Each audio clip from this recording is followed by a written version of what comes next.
old, dense energies have been coming up for clearing. These are old, old, old world karmic contracts. Specifically in this incarnation, now clearing them from the timelines. These could be past lives.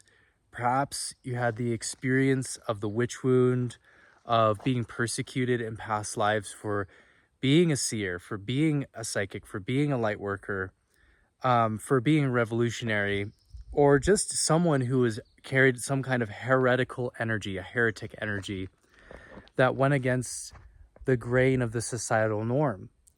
Now, as we know, even people in Einstein's day thought he was crazy. Visionaries are always breaking the edge. They're always breaking new ice, creating new boundaries, looking beyond what is seen and what is into the unseen. And for a period of time, it could be like, you're crazy. Why are you doing this? Are you talking about energy? When you're going through this spiritual awakening, because you're seeing into the unseen. And the power of the visionary mystic is to bring the unseen into the seen. And this is the gift of a channel. This is a channel, like a channel of water through which a river flows, allows that stream of consciousness to be expressed into the physical. This is being in 5D, is being in the third dimension, is being aware and present of the energy flowing through as it's informed from the spiritual plane into the physical, recognizing that this physical plane is a reflection of the spiritual plane, dimension.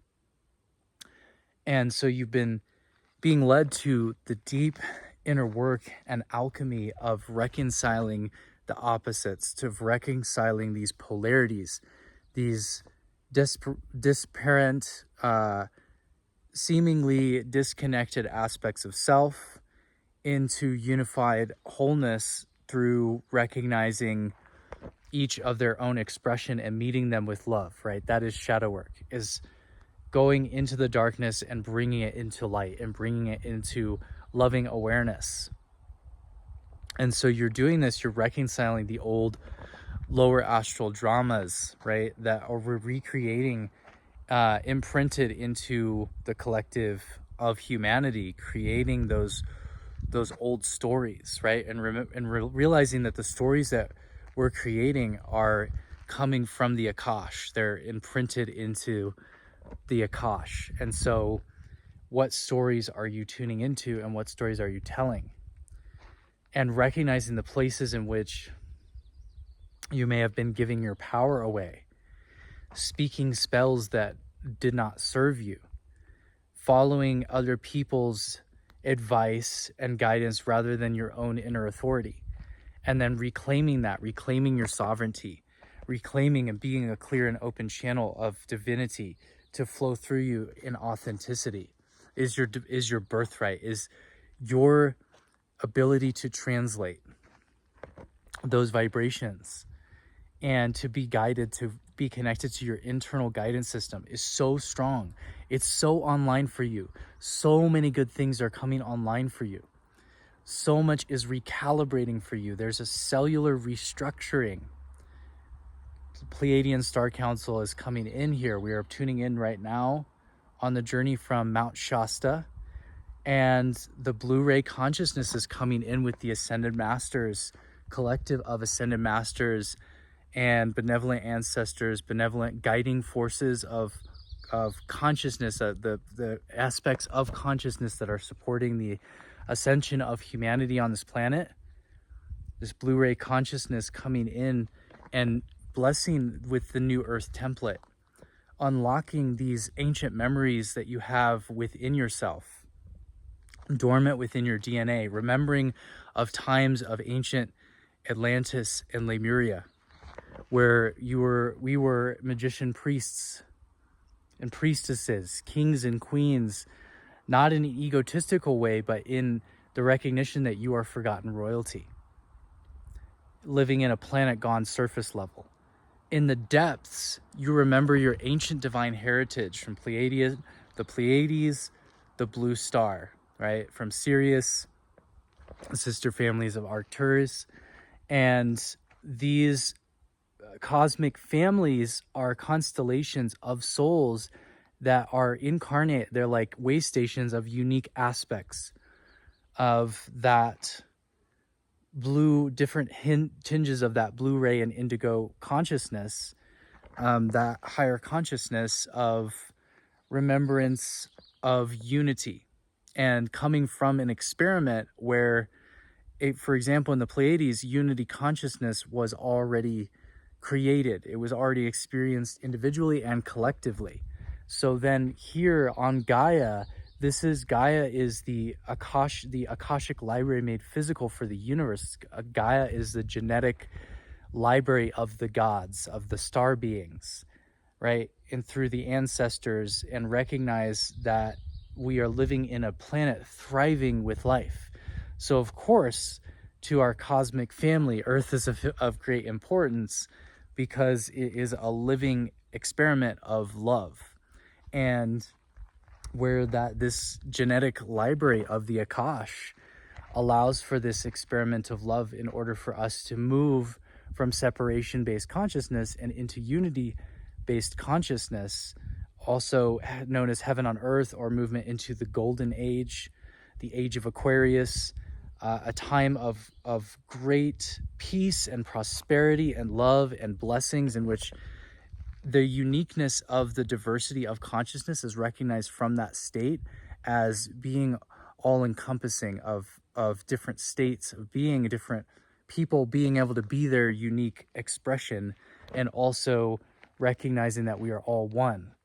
So, and from that state, we're able to create and live in a new Akash, to live in a new story of honor of our divine cosmic origins, our origins from the elements of nature of Gaia. And Gaia also is bringing forth the blue star children, is bringing forth the blue star tribe to bless us in recognizing our return to our cosmic divine origins, to our divine human blueprint. This is the human template that we incarnated here.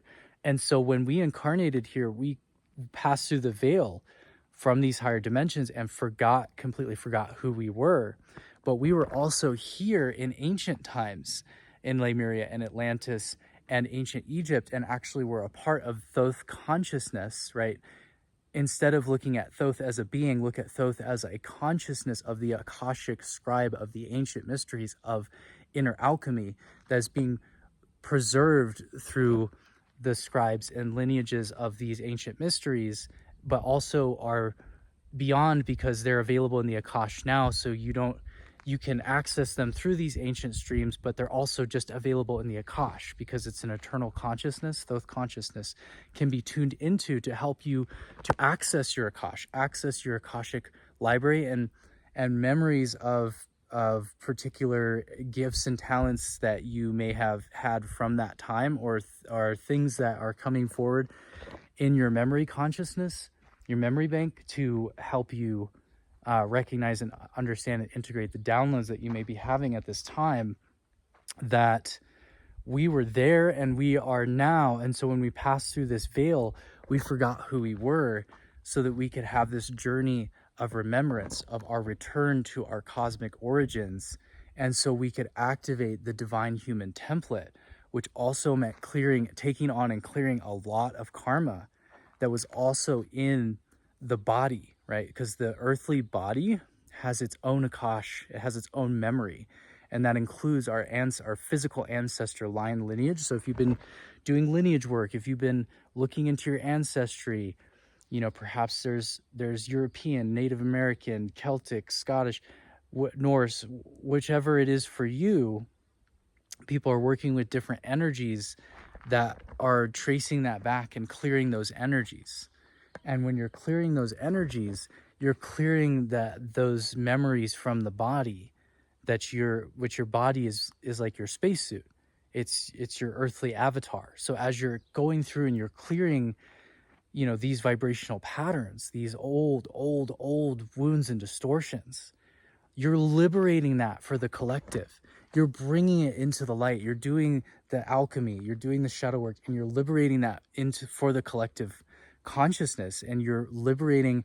And what that does is it activates ascension sequences inside of your inside of your divine blueprint, inside of your DNA. And these activate certain light code frequencies inside of your chakras that allow you to have these experiences of higher consciousness and remembrance into your embodiment, into your body. So this is Ascension. It's an ascension, embodied ascension, right? So you're actually activating this ascension into your body. And yes, we can go out and we can astral project and do the dream work, right? And the dream work can also help us to move out of those lower astral stories, because what you're doing is you're liberating souls from the lower astral plane. As you're liberating yourself in these old karmas, you're literally, your body's like a prana tube to liberate lower density energies and spirits to a higher state of consciousness. And so you literally become a lighthouse, activating the electromagnetic field on the grid, on the ley lines of Gaia, that as where you go, you bring that vibration, you shine that light, and you are that for whoever you're in contact with. That is being the light worker, that is being the light and walking that sacred path of liberating these dense energies into a higher frequency. And we do that through feeling it, through bringing it into awareness, and through connecting to the medicine and the lessons that were inherent in those soul lessons that we took on in Earth School. So in this mystery school of life for our soul's mastery. So thank you for tuning in. And I will see you on the next transmission.